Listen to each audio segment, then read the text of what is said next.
Muy buen día para todos. Mi nombre es Diana Marcela Padilla, estudiante de Psicología, cuarto semestre. La presente actividad es para el curso de Neuropsicología, eh, denominado la regulación emocional y la cognición social, perteneciente al grupo 186. Bueno, vamos a iniciar con un tema muy interesante, el cual son las emociones. ¿Qué son las emociones? Las emociones son un conjunto de respuestas a los estímulos internos o externos que recibe el individuo. Y estos estímulos son determinantes y significativos para el individuo en cuanto a su conducta y su comportamiento en un momento determinado. Eh, Existe para un autor, Goleman, exactamente, clasificó las emociones en 7 emociones, las cuales eran tristeza, temor, placer, amor, sorpresa, disgusto y vergüenza. Las emociones son de carácter dual. ¿Qué significa esto? Que las emociones pueden ser vividas de forma positiva y de forma negativa. Entonces, de esta misma manera, influirá en el individuo positiva o negativamente en un momento determinado. Encontramos una imagen, como pueden observar, el estímulo desencadena a una emoción y una emoción desencadena a un sentimiento. Muchas veces están estos dos términos de emoción y sentimiento relacionados o definidos como lo mismo. Sin embargo, no es de esta manera. Encontramos que las emociones tienen ciertas diferencias de el término de sentimientos como tal. Entonces, las emociones principalmente desencadenan en un sentimiento. Podemos decir que las emociones son estados físicos que surgen a través de un estímulo, como ya fue mencionado anteriormente. El sentimiento son asociaciones mentales y reacciones a las emociones, lo que decíamos del desencadenamiento. Las emociones procede al sentimiento y el sentimiento es posterior a la emoción debidamente. Las emociones pueden ser fácilmente observadas en el individuo. En cambio, los sentimientos no son fáciles de observar por otras personas. Las emociones aparecen de forma intensa, de forma efímera en el individuo. Y los sentimientos sí se presentan de una forma más moderada, de una forma más sólida, solidificada ya en el individuo como tal. Y por último podemos decir pues, que las emociones son estados afectivos pasajeros. Eh, Se pueden dar, como decíamos anteriormente, en un momento determinado en cada individuo. Y los sentimientos son estados afectivos de carácter duradero, ya como conviven con el individuo, por decirlo de cierta manera. Encontramos acá un término muy interesante, el cual es la regulación emocional. ¿Qué es la regulación emocional? La regulación emocional eh, es la capacidad que tiene la persona para tener un mejor desarrollo en su calidad de vida en cuanto a las emociones. Cuando se tiene una adecuada regulación emocional, las personas, los individuos, tienen la capacidad de tener un mayor compromiso social y puede tener mejor capacidad para resolver los problemas, al igual que tener unas relaciones sociales, afectivas significativas, ¿no? Entonces, de esta manera, pues la regulación emocional lo que hace es que se brinde la posibilidad de tener relaciones sociales satisfactorias y un desarrollo socioemocional adecuado, ¿no? Mm, Hay un término que es derivado de la regulación emocional, que es la desregulación emocional. ¿Qué pasa cuando sucede la desregulación emocional? Se presenta un trastorno a nivel psicológico y físico.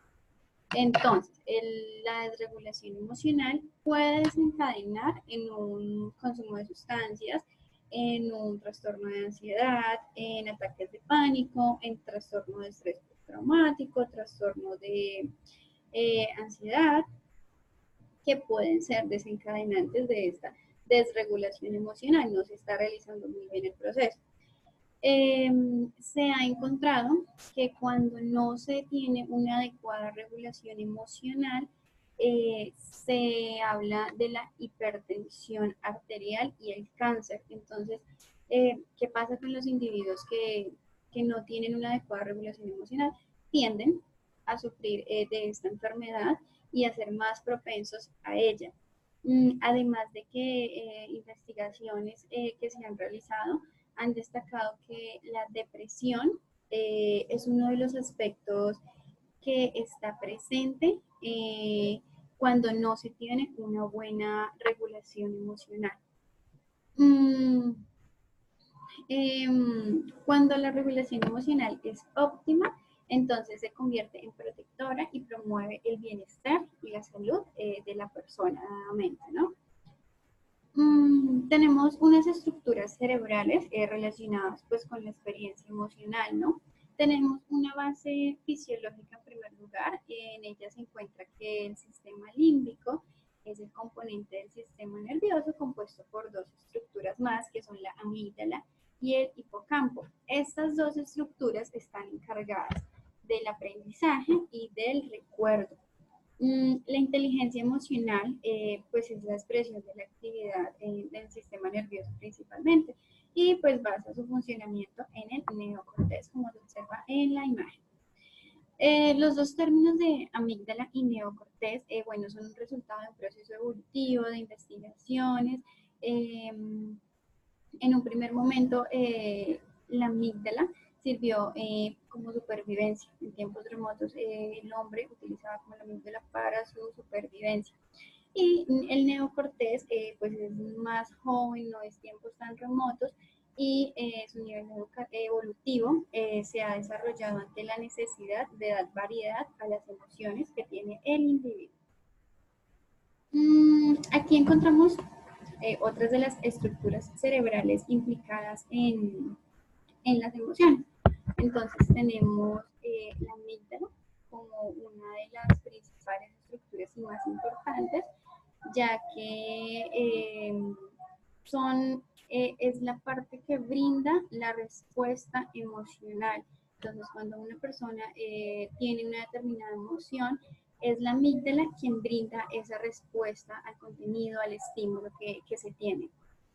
Por otra parte, tenemos el hipotálamo, que es la estructura que da forma clásica y ha sido asociada a la emoción. Otros estudios también, investigaciones actuales, ha puesto el lóbulo frontal como también una parte principal para las emociones, ¿no? Hay algo muy importante aquí y es que cuando los estímulos emocionales son más complejos, son las estructuras corticales las que están encargadas de procesar y producir una respuesta. Entonces, las principales regiones corticales implicadas en la emoción, pues parecen estar ubicadas en el lóbulo frontal y es por ello que se han hecho las investigaciones en cuanto al papel que juega el lóbulo frontal en cuanto a las emociones. Tenemos la inteligencia emocional. Según Goleman, en 1998, expone la siguiente definición para la inteligencia emocional, en la cual la define como la capacidad de reconocer nuestros propios sentimientos, los sentimientos de los demás, motivarnos y manejar adecuadamente las relaciones que sostenemos con los demás y con nosotros mismos. Además de esto, Goleman propone 5 dimensiones importantes para la inteligencia emocional, las cuales son la conciencia emocional, la autorregulación, la automotivación, la empatía y el manejo de relaciones, las cuales están pues íntimamente relacionadas con su definición, ¿no? Seguidamente encontramos la neurociencia y su relación con la psicología social. Como ya sabemos, pues la neurociencia es la base neurológica de los procesos estudiados por la psicología social, es por eso su íntima relación, ¿no? Entonces, ¿por qué? Se utiliza para entender cómo se piensa, cómo se siente, cómo actúa y se centra principalmente en las relaciones interpersonales, cómo me relaciono yo con el otro, ¿cierto? Entonces, pues se afirma que la neurociencia aporta en grandes rasgos a la psicología social por el proceso de esclarecer los fenómenos humanos y del tipo de relación, ¿no?, que se tienen entre los mismos y consigo mismo. Encontramos uno de los términos muy importantes que es cognición social, ¿no?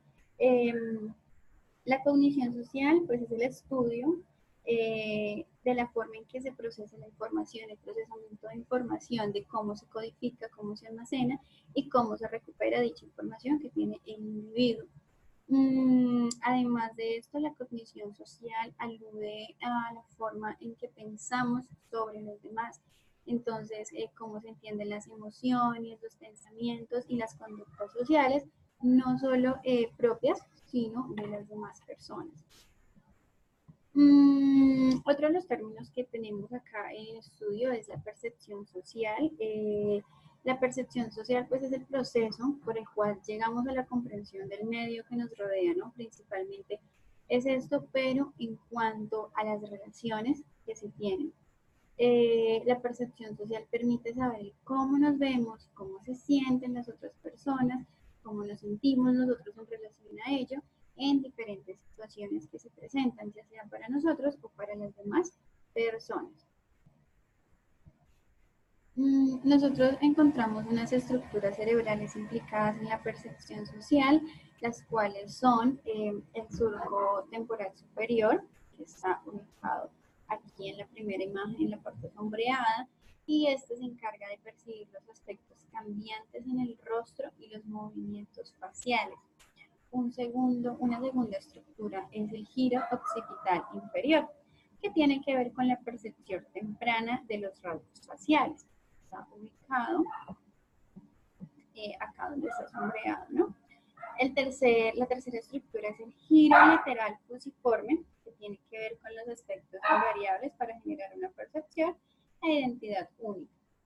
Y por último está la amígdala ínsula, que la amígdala se encarga de las reacciones emocionales, como ya lo hemos mencionado anteriormente. Encontramos otro de los términos que es la cooperación y las conductas de ayuda. Bueno, entonces, como ya sabemos, la cooperación incluye a dos o más personas que se integran para conseguir una meta en común, trabajar de forma conjunta para lograr ese objetivo que tengo propuesto. La conducta de ayuda es cualquier acción que tenga como objetivo proporcionar algún beneficio o mejorar el bienestar de la otra persona. Entonces no estoy pensando solamente en mí, sino también en cómo beneficio y cómo busco el bienestar de la otra persona, que es la conducta de ayuda. Y se realiza con el fin de beneficiar al otro. Y aunque muchas veces pues no se consiga ese objetivo, pues se considera que la conducta de ayuda pues contribuye al bienestar de las demás personas. Esto ha sido todo por hoy. Son aspectos importantes de la presente unidad que estamos viendo en neuropsicología y espero les haya quedado clara pues la información. Muchísimas gracias. Feliz tarde.